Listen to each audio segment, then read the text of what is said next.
अस्सलाम वालेकुम। मैं हूं रियाज अहमद मलिक और आप देख रहे हैं साहर न्यूज़ एचडी। रियाज अहमद मलिक और मैं इस वक्त आपको एक दिलचस्प किस्म की स्टोरी सुनाऊंगा। लेकिन स्टोरी सुनने से पहले मुझे आपसे गिला भी करना है। गिला ये है कि आपने इस वीडियो को मुकम्मल देखना है, क्योंकि आप लोग इसे मुकम्मल देखते नहीं हैं। आपने यूट्यूब पे जाकर साहर न्यूज़ एचडी रियाज अहमद मलिक को सर्च करना है। जब वो आ जाए, कोई भी तस्वीर, कोई भी हमारा वो आ जाता है लोगो, तो आप उसको टच करेंगे तो हमारा डैशबोर्ड आ जाता है। डैशबोर्ड पे जो हमारी पहली वो लगी होती है स्टोरी, उसको आपने देखना है। देखने के बाद उसको लाइक करना है, दोस्तों में शेयर करना है, और कोशिश किया करें कि उसे, अगर आपने सब्सक्राइब नहीं किया तो उसे सब्सक्राइब भी कर दें। नाजरीन, मैं इस वक्त आज खड़ा हूँ बाहर, अपने करीबी जंगल है, इसे हम चूरा कहते हैं। मैं आज एक चूरे पे आके खड़ा हूँ। आए तो किसी और मकसद के लिए थे, तो मैंने सोचा कि चलो वीडियो भी बना लेते हैं। काफ़ी दिन हो गए हैं अपनी वीडियो नहीं बनाई, तो चलो इसी बहाने एक वीडियो बन जाएगी और आप लोगों को थोड़ा सा एंटरटेनमेंट का भी मज़ा आ जाएगा। तो हमने आज ये काम शुरू किया है। मैं आपको एक चीज़ दिखाना चाहूँगा। मेरे बैक पे आपको चंद कब्रें नज़र आ रही होंगी।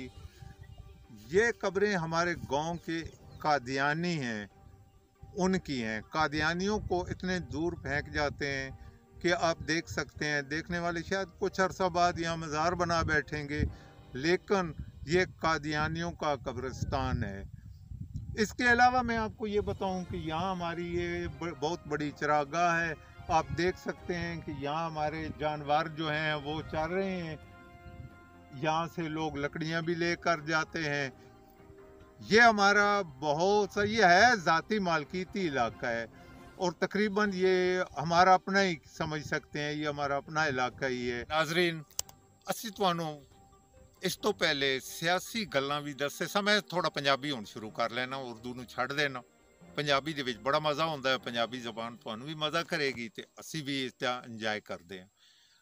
ਮੈਂ ਤੁਹਾਨੂੰ ਅੱਜ ਕੁਝ ਸਟੋਰੀਆਂ ਸੁਣਾਉਣਾ, ਬੜੀਆਂ ਸਬਕ-ਆਮੋਜ਼ ਜਿਹੀਆਂ ਸਟੋਰੀਆਂ ਹੋਣਗੀਆਂ। ਇਸ ਤੋਂ ਪਹਿਲੇ ਅਸੀਂ ਸਿਆਸੀ ਗੱਲਾਂ ਕਰਦੇ ਹਾਂ, ਸਿਆਸੀ ਕਹਾਣੀਆਂ ਸੁਣਾਉਂਦੇ ਹਾਂ ਤੁਹਾਨੂੰ, ਔਰ ਉਹਨਾਂ ਨੂੰ ਛੱਡ ਕੇ ਅੱਜ ਅਸੀਂ ਤੁਹਾਨੂੰ ਇੱਕ ਹੋਰ ਕਿਸਮ ਦੀ ਕਹਾਣੀ ਸੁਣਾਉਂਦੇ ਹਾਂ। ਇੱਕ ਚੌਧਰੀ ਸੀ ਤੇ ਇੱਕ ਦੁਕਾਨ ਦੇ ਉੱਤੇ ਚਲਾ ਗਿਆ। ਚੌਧਰੀ ਦੇ ਨਾਲ ਇੱਕ ਸਾਡੇ ਵਰਗਾ ਇੱਕ ਬੰਦਾ ਸੀ। ਉਹਨੇ ਚੌਧਰੀ ਨੇ ਉਹਨੂੰ ਫਰਮਾਇਸ਼ ਕੀਤੀ ਕਿ ਤੂੰ ਕੋਈ ਸਾਨੂੰ ਕੰਮ ਵਿਖਾ। ਉਹ ਕਹਿੰਦਾ ਠੀਕ ਹੈ, ਮੈਂ ਤੁਹਾਨੂੰ ਕੰਮ ਵਿਖਾਣਾ। ਉਹ ਗਿਆ ਜੀ ਮਿਠਾਈ ਵਾਲੀ ਦੁਕਾਨ ਤੇ। ਉੱਥੇ ਉਹਨੇ ਜਾ ਕੇ ਤੇ ਪਹਿਲੇ ਤੇ ਉਹਦੇ ਕੋਲ ਪੁੱਛਿਆ ਕਿ ਮਿਠਾਈ ਕਿਵੇਂ, ਸ਼ੀਰਾ ਕਿਵੇਂ ਬਣਦਾ ਹੈ। ਉਹ ਸਾਰਾ ਉਹਨੇ ਜਦੋਂ ਵਿਖਾਇਆ ਹੈ, ਉਹਨੇ ਉਹਦੇ ਅੰਗਲੀ ਭਰੀ ਏ, ਮੂੰਹ 'ਚ ਪਾਈ ਏ। ਮੂੰਹ 'ਚ ਪਾਉਣ ਤੋਂ ਬਾਅਦ ਬਾਕੀ ਅੰਗਲੀ ਦੀਵਾਰ ਨਾਲ ਮਾਰ ਦਿੱਤੀ। ਉਹ ਜਦੋਂ ਅੰਗਲੀ ਦੀਵਾਰ ਨਾਲ ਵੱਜੀ ਏ ਤੇ ਉਸ ਤੇ ਮੱਖੀਆਂ ਆਉਣਾ ਸ਼ੁਰੂ ਹੋ ਗਈਆਂ। ਮੱਖੀਆਂ ਦੇ ਨਾਲ ਇੱਕ ਛਿਪਕਲੀ ਵੀ ਉੱਤੋਂ ਮੱਖੀਆਂ ਨੂੰ ਫੜਨ ਲਈ ਆ ਗਈ। ਉਹ ਜਿਹੜਾ ਹਲਵਾਈ ਸੀ, ਮਿਠਾਈ ਵਾਲੀ ਦੁਕਾਨਦਾਰ ਸੀ, ਉਹਦੇ ਕੋਲ ਇੱਕ ਬਿੱਲੀ ਬੈਠੀ ਸੀ। ਬਿੱਲੀ ਨੇ ਜੋ ਹੀ ਵੇਖਿਆ ਤੇ ਉਹਨੇ ਕਿਹਾ ਕਿ ਚਲੋ ਮੇਰਾ ਸ਼ਿਕਾਰ ਤੇ ਲੱਗ ਹੀ ਗਿਆ। ਉਹਨੇ ਜਾ ਕੇ ਛਪਕਲੀ ਨੂੰ ਝਪਟਾ ਮਾਰਿਆ। ਜੋ ਹੀ ਛਪਕਲੀ ਨੂੰ ਝਪਟਾ ਮਾਰਿਆ ਤੇ ਪਿੱਛੇ ਇੱਕ ਕੁੱਤਾ ਗਲੀ 'ਚ ਖੜਾ ਸੀ, ਇੱਕ ਜ਼ਿੰਮੇਦਾਰ ਜੱਟ ਸੀ ਉਹਦਾ। ਉਹਨੇ ਜੋ ਹੀ ਬਿੱਲੀ ਵੇਖੀ ਹੈ, ਉਹਨੇ ਕਿਹਾ ਇਹ ਸ਼ਿਕਾਰ ਠੀਕ ਲੱਗਿਆ ਹੀ। ਉਹਨੇ ਜਾ ਕੇ ਤੇ ਉਸਦੇ ਉੱਤੇ ਹਮਲਾ ਕਰ ਦਿੱਤਾ। ਉਸਨੇ ਉਸ ਤੇ ਹਮਲਾ ਕੀਤਾ ਤੇ ਬਿੱਲੀ ਨੇ ਦੌੜਾਂ ਲਾ ਦਿੱਤੀਆਂ। ਉਹ ਜਾ ਕੇ ਸਾਰੀ ਦੁਕਾਨ ਦਾ ਖਾਣਾ ਖਰਾਬ ਕਰ ਦਿੱਤਾ। ਅੱਛਾ, ਉਹ ਜਦੋਂ ਉਹਨੇ ਕੀਤਾ ਤੇ ਇੰਨੀ ਦੇਰ 'ਚ ਕੁੱਤੇ ਨੇ ਬਿੱਲੀ ਫੜ ਲਈ। ਬਿੱਲੀ ਫੜੀ ਤੇ ਹਲਵਾਈ ਦੇ ਕੋਲ ਉਹ ਪਿਆ ਸੀ ਡੰਡਾ ਜਿਹਾ ਵੱਡਾ ਸਾਰਾ। ਉਹਨੇ ਕੁੱਤੇ ਦੇ ਸਿਰ 'ਚ ਦੇ ਮਾਰਿਆ। ਕੁੱਤਾ ਵੀ ਫਾਰਗ। ਜਦੋਂ ਕੁੱਤਾ ਫਾਰਗ ਹੋਇਆ ਤੇ ਜੱਟ ਨੇ ਕਿਹਾ ਤੂੰ ਤੇ ਮੇਰਾ ਕੁੱਤਾ ਮਾਰ ਦਿੱਤਾ ਹੈ। ਉਹਨੇ ਜਾ ਕੇ ਹਲਵਾਈ ਨੂੰ ਜਾ ਮਾਰਿਆ। ਉਹਦੇ ਹੱਥ ਜੋ ਡੰਡਾ ਸੀ, ਕੁਹਾੜੀ ਸੀ, ਉਹਨੇ ਉਹਨੂੰ ਮਾਰਿਆ। ਹਲਵਾਈ ਦੇ ਬੰਦੇ ਆ ਗਏ, ਉਹਨਾਂ ਨੂੰ ਮਾਰਿਆ। ਤੇ ਸਭ ਲੋਕ ਕੀ ਕਹਿੰਦੇ ਨੇ? ਸਭ ਕਹਿੰਦਾ ਹੈ ਕਿ ਵੇਖਿਆ ਮੇਰੀ ਅੰਗਲੀ ਲਾਉਣੀ, ਮੈਂ ਤੇ ਇੱਕ ਅੰਗਲੀ ਲਾਈ ਏ ਤੇ ਵੇਖ ਲੈ ਤਮਾਸ਼ਾ, ਕਿੰਨਾ ਵੱਡਾ ਤਮਾਸ਼ਾ ਲੱਗ ਗਿਆ।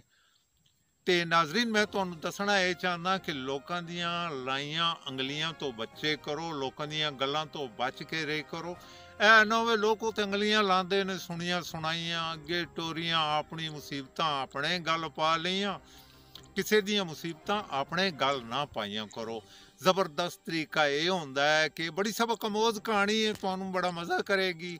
ਤੇ ਇਹਦੇ ਨਾਲ ਮੈਂ ਤੁਹਾਨੂੰ ਅੱਜ ਇੱਕ ਹੋਰ ਵੀ ਸਟੋਰੀ ਸੁਣਾਵਾਂਗਾ, ਲੇਕਿਨ ਤੁਸੀਂ ਇਸ ਸਟੋਰੀ ਨੂੰ ਜ਼ਰਾ ਥੋੜ੍ਹੀ ਦੇਰ ਸੋਚੋ ਕਿ ਅਸੀਂ ਜਿਹੜੀ ਇਹ ਸਟੋਰੀ ਸੁਣਾਈ ਹੈ, ਤੁਸੀਂ ਜ਼ਿੰਦਗੀ ਦੇ ਵਿੱਚ ਕਿੰਨੀਆਂ ਸੁਣੀਆਂ ਸੁਣਾਈਆਂ ਤੇ ਕੰਮ ਕਰਦੇ ਹੋ, ਕਿੰਨੇ ਲੋਕਾਂ ਦੀਆਂ ਲਾਈਆਂ ਉਂਗਲਾਂ ਤੇ ਕੰਮ ਕਰ ਲੈਂਦੇ ਹੋ ਔਰ ਕਿੰਨਾ ਨੁਕਸਾਨ ਕਰ ਲੈਂਦੇ ਹੋ।